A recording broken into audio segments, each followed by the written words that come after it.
You're listening to Love Talk Live with the relationship expert, Jaime Bronstein, only on LA Talk Radio.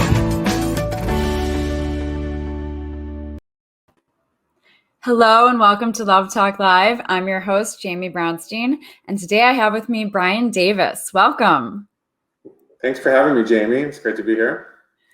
I'm so excited to be doing this show. We planned this a while ago, and then it's just crazy how time has flown by. Finally, here we are, right? Yes, it's great. It's great to connect. Yeah. So Brian, I'm going to read to you guys about him. Brian is a financial planner, and we are going to get into so many great talks about why it's important in your relationships to talk about finances. So here's a little bit about Brian. So have you ever wondered if you are planning and saving efficiently for your financial goals? Brian Davis and his team at Northwestern Mutual helps with financial planning at every stage in life. Just getting started, paying down loans, saving for big expenses like a house or kids' education, and preparing for retirement.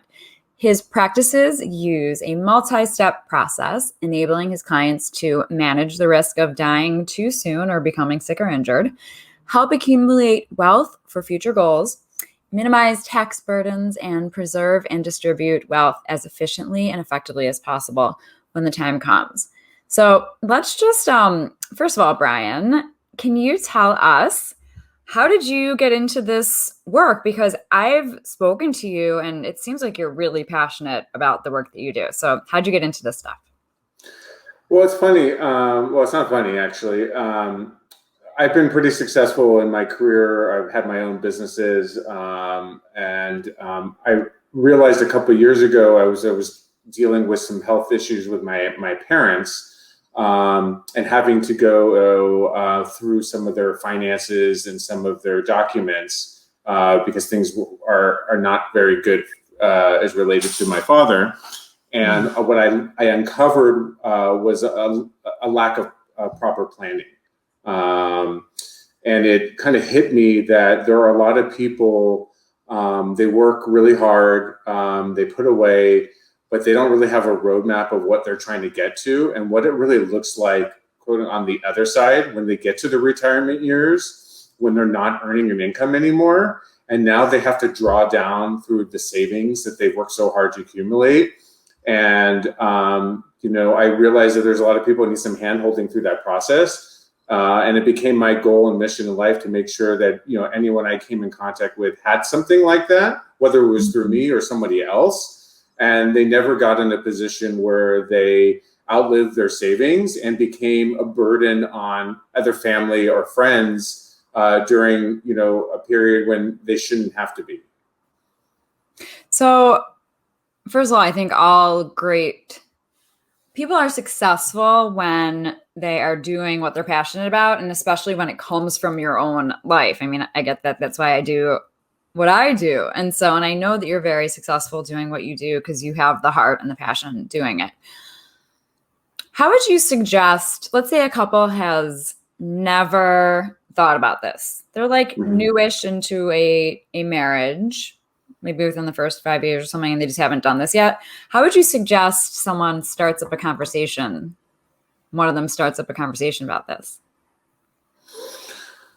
Well, I'm hoping if they're newest in marriage and they've been in a relationship for a number of years, they've actually had some of these conversations, at least initially. I mean, typically when you're bringing a couple together, they both have their backgrounds, right? So they have their own careers. They've been, probably saving, to some extent, both of them. And now they're coming together as a couple. And what does that look like? Are they, and some couples maybe want to continue having individual savings accounts and keeping things separate. Some couples want to join everything together. And so that's obviously a very important conversation to kind of have on the get-go. And then meeting with an expert like myself or anyone else who can help them, guide them, and put together kind of a framework or a roadmap of what they want out of life.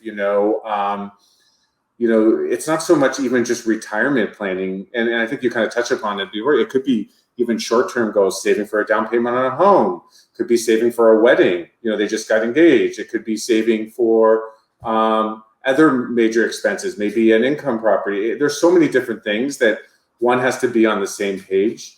And I think, and I know this, you stress this a lot, is just having an open dialogue with your significant other on these things is really, really important, and I think leads to a healthy relationship.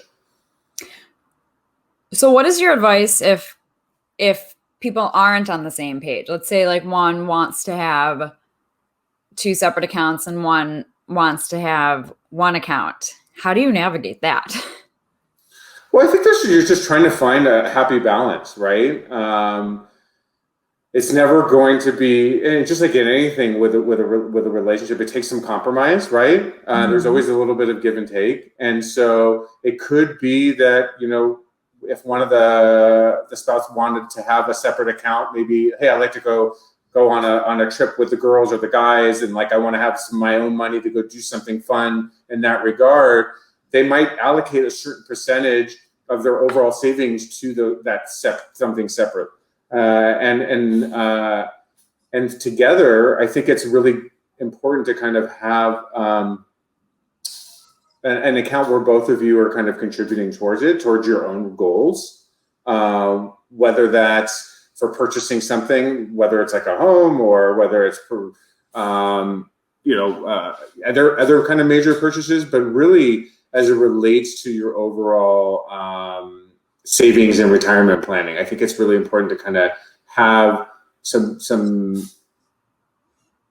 togetherness is regarded to that. There isn't it's not a black and white answer.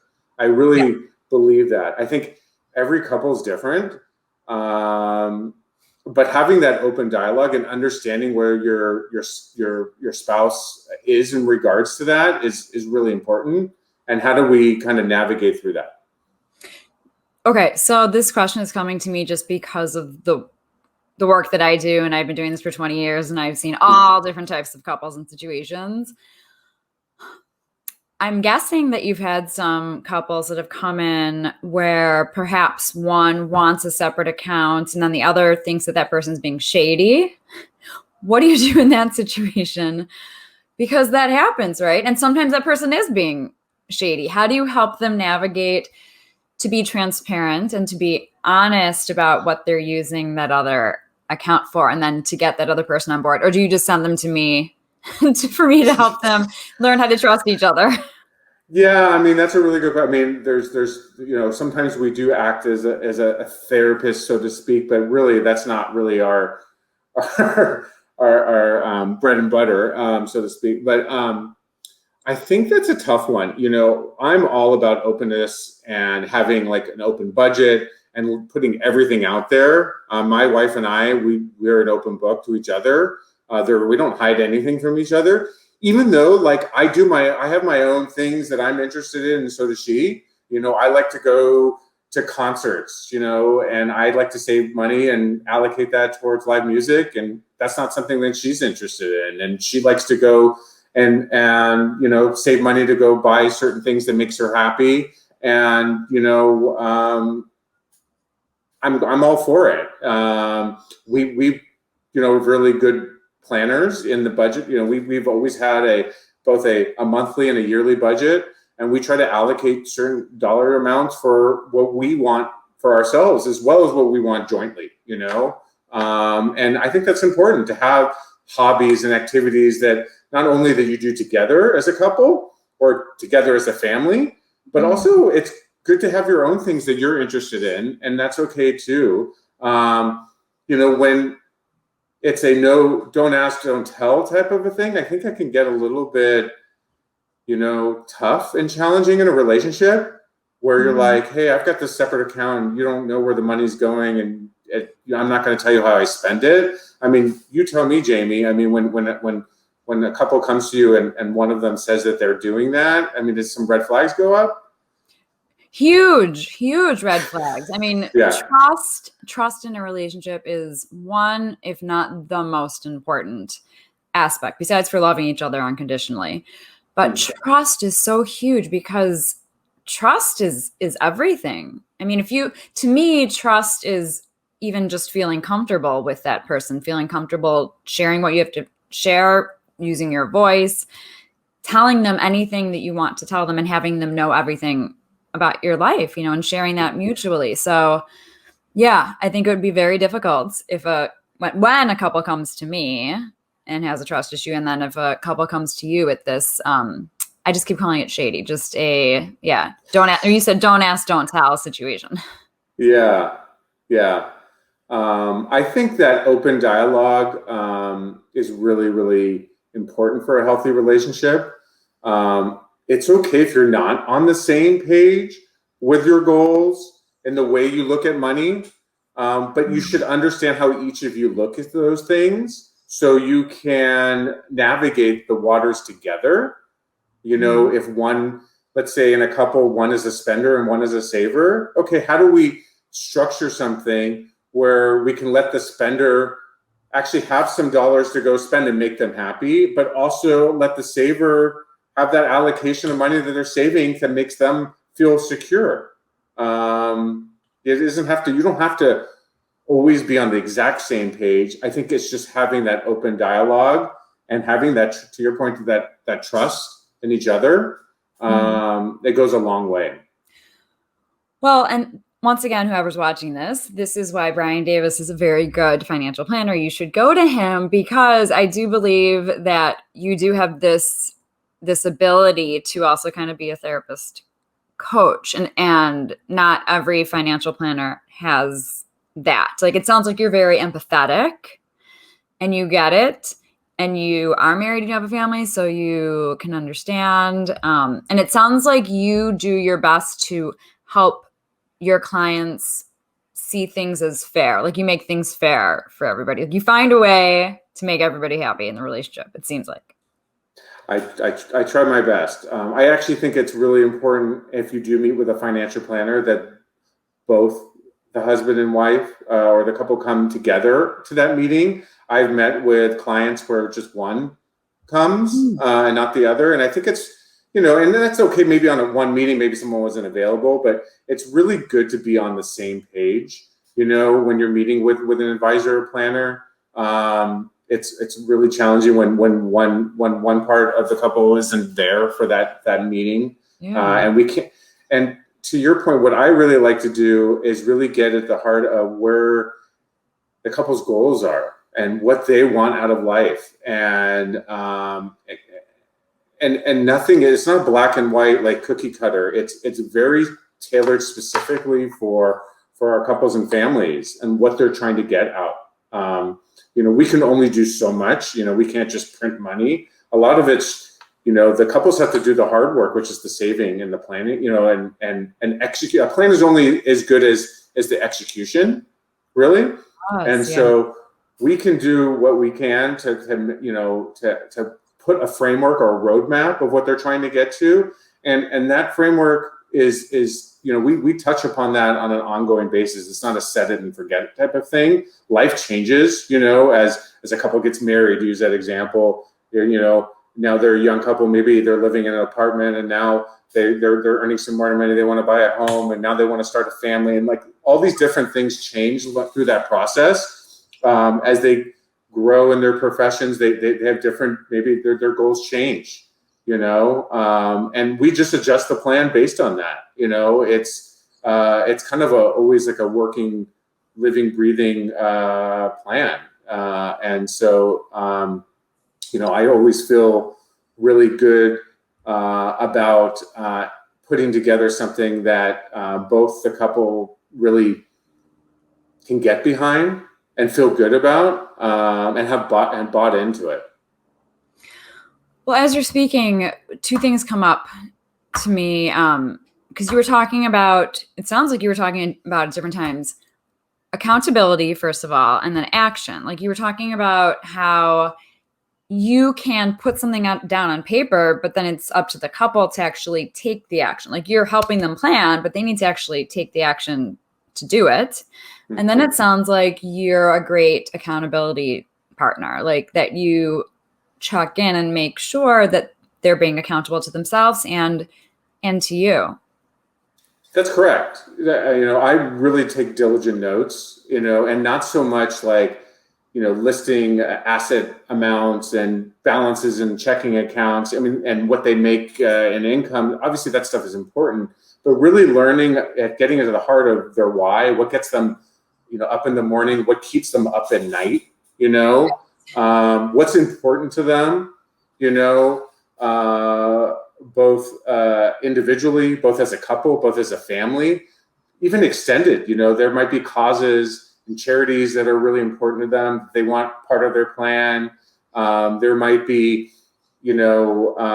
other factors involved. There could be extended family that comes in the picture. They have to take care of aging parents and grandparents that could become a part of it. I'm really trying to get into the heart of everything. We try to leave no stone unturned, so to speak. What do you do? Because now you're bringing up, it just sounds like, wow, then you need extra money for this extra money. So what do you do when a couple comes in and they aren't really living their extraordinary lives? Like they're just kind of like, okay, where they are, but they would like to get to that next level, but maybe one of them wants to get to next level and the other one's like kind of okay where they are. How do you work with them on that? Or is that just not your job? I mean, that's really a challenge, Jamie. I mean, they have to kind of be on the same page in some regards to like how much they want to allocate towards their goals, right? I work with couples that whatever they make, they spend, and that's how they like to live their life.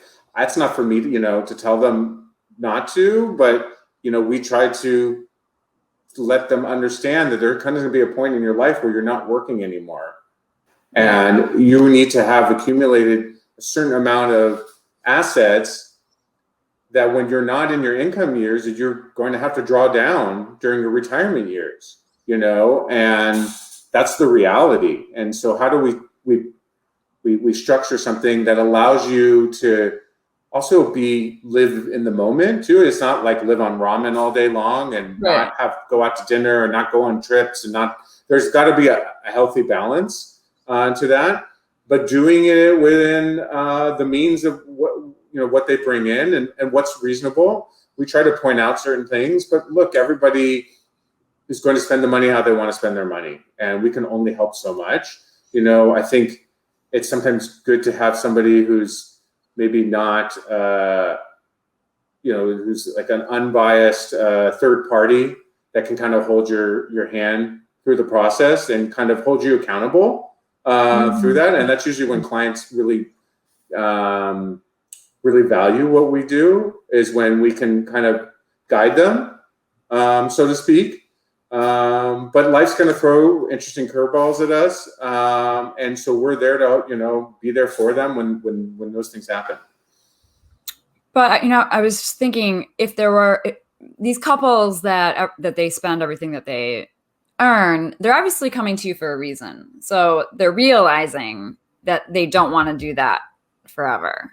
Mm-hmm. Maybe they were doing that up until then, that appointment with you, but they're coming to you because they want your help, or they want your encouragement, or your inspiration to help them be able to figure out how not to spend all they have, and or to earn more money so that you can put stuff away and then still spend as much as you want.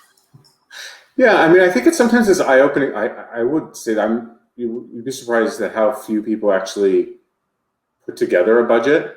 So I provide a budget worksheet for clients where they actually go through kind of on an average month what they spend on a mortgage, and what they spend on car payments, and what they spend on utilities and groceries and dining out and other expenses. And it's interesting, sometimes it's really eye-opening for them to really see how much money actually goes out, and what is essential and what is not essential. And so I think that can be really helpful. If you're making $10,000 and you're spending $10,000, there has to be a way for us to create a savings mechanism.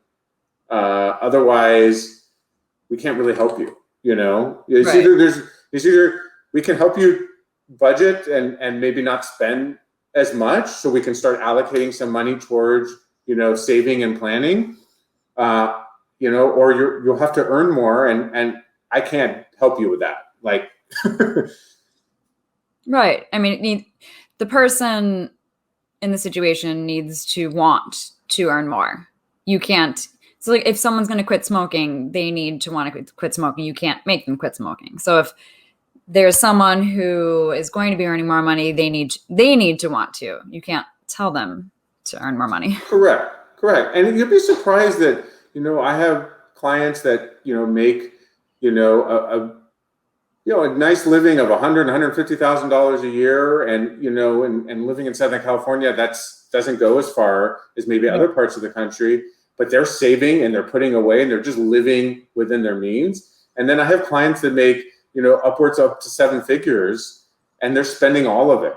Yeah. They're buying fancy cars and they're going on really expensive trips, and they're just spending money on things that they maybe don't need, but they give them pleasure. I'm not tough for me to tell them what to do with their money or not to do, but then they wonder why they don't have any savings, because they haven't made it a priority to them.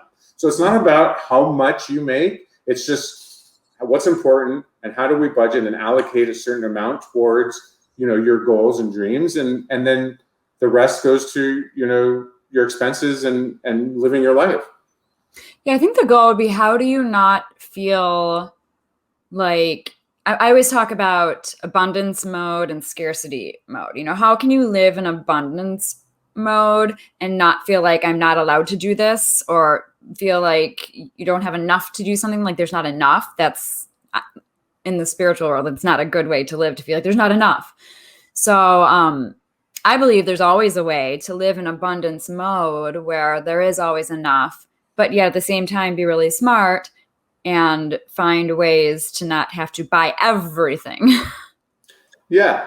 Or to have, like, maybe, and I've done this, Melissa and I have done this with some of our planning, is, we've created separate accounts for certain things that we want to do. If we're going on a major trip that we want to in a year or 2 years, we might put away, a couple $100 or whatever the amount be in the account every single month, just on an ongoing basis. So then when that trip does come, it's not a big hit to the checking account. We've already saved up the money for that. Or we want to go purchase, an expensive item or something. Or, we're planning for, our kids are Jewish, we're planning for a bar mitzvah, putting money away for that, which can be very costly. So we have it just, and so creating different buckets and little accounts. So it's not some big hit at one time, I think is also really helpful. I like it. Yeah. I love it because it takes away the stress from when it's like, oh my God, now it's here. What do we do? What do we do? Like that. Yeah. I like that idea. And then the stress comes, and then the fighting comes, and then they come to me. Yeah, and then they come to you. Okay, so we're almost done. I would love, and this is spontaneous, but I believe that you can answer this question. I would love to hear, like, an example of maybe a challenging situation you had. A couple comes in, like, what was the most challenging situation, but then you figured out a way to work it out?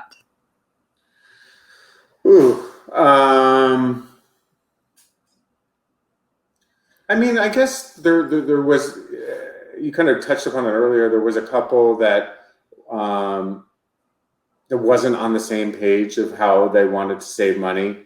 One was a spender, and the other one was like a saver to the point where he was putting money underneath the mattress, kind of a thing.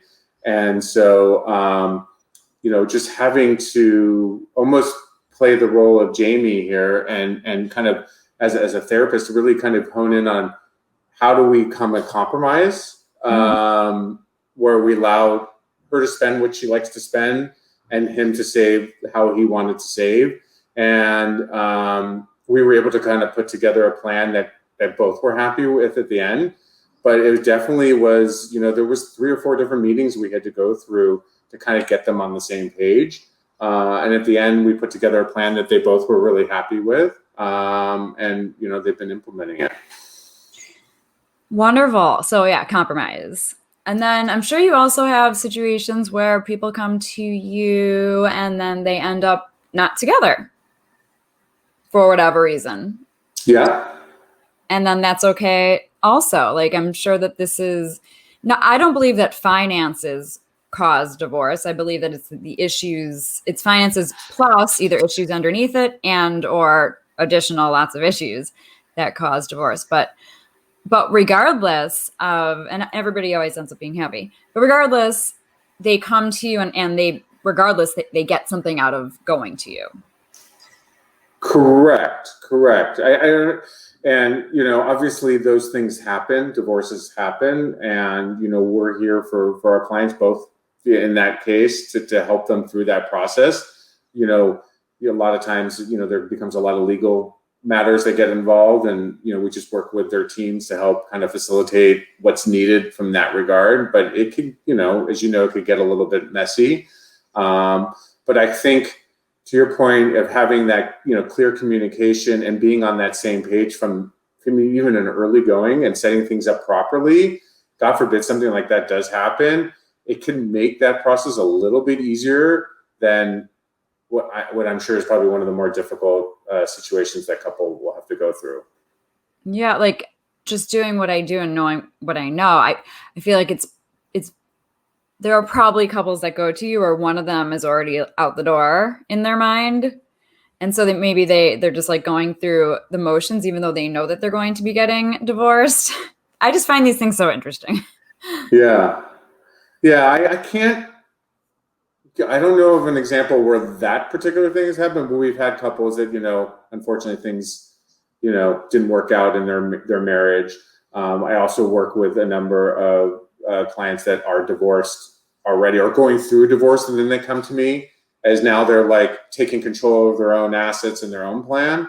And so, you know, they come to me or someone like me to help kind of almost get the plan restarted or back on track, so to speak. That's definitely actually a little bit more common these days, it seems. It's so funny because you've said things like, God forbid divorce, or they unfortunately, when someone tells me they're getting divorced, I say Mazel Tov, and I give them a hug because I believe that everything is meant to be, truly. And if one person isn't happy, how can both people ever be happy? I guess you're right. And You about know, finding the right person if you're not with the right person. well, as And a that's a whole other relationship expert. discussion. Yeah, no, I mean, to your point, I understand that, and I'm not advocating anyone to be in an unhealthy relationship if they're not. I'm always just, you know, I'm just the eternal optimist, and I always think everyone that gets married is going to stay married forever, and it's just unfortunate that, you know, we do, you know, the divorces do happen, and, you know, people do fall out of love, and you know, and people.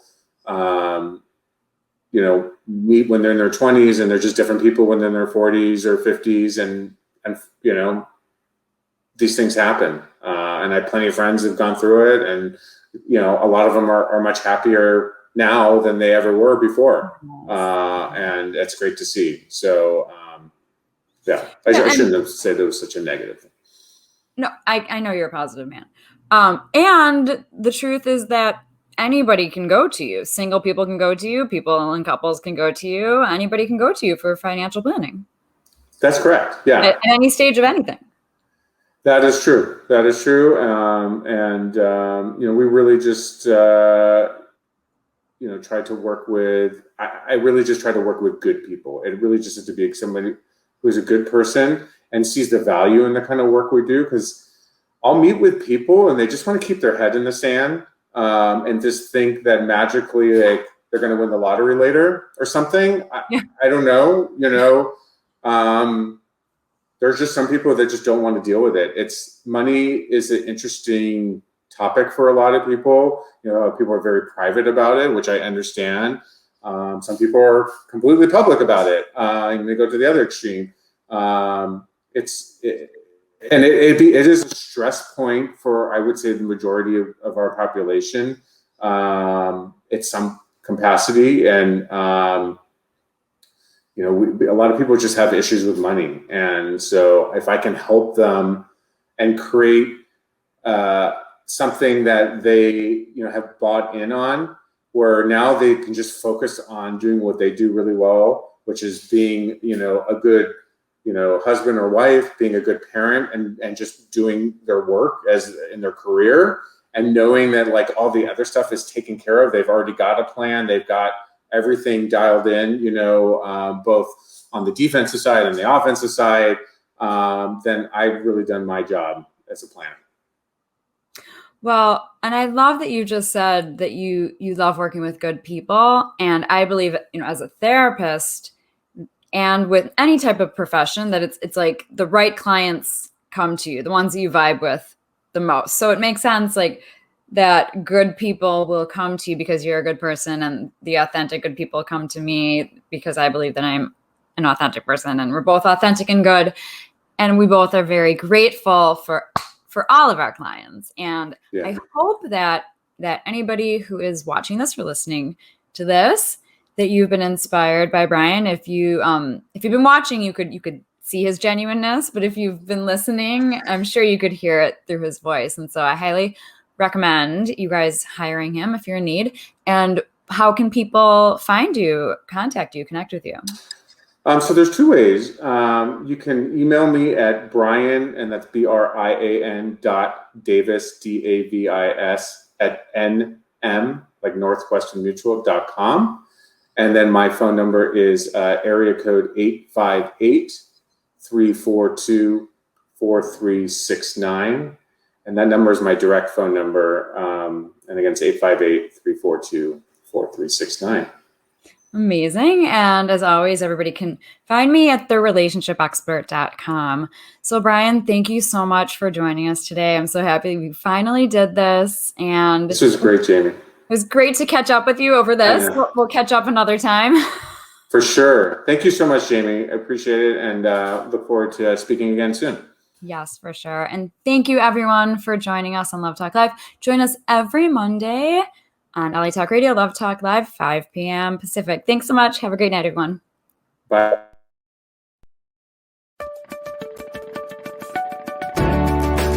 You're listening to Love Talk Live with the relationship expert, Jaime Bronstein, only on LA Talk Radio.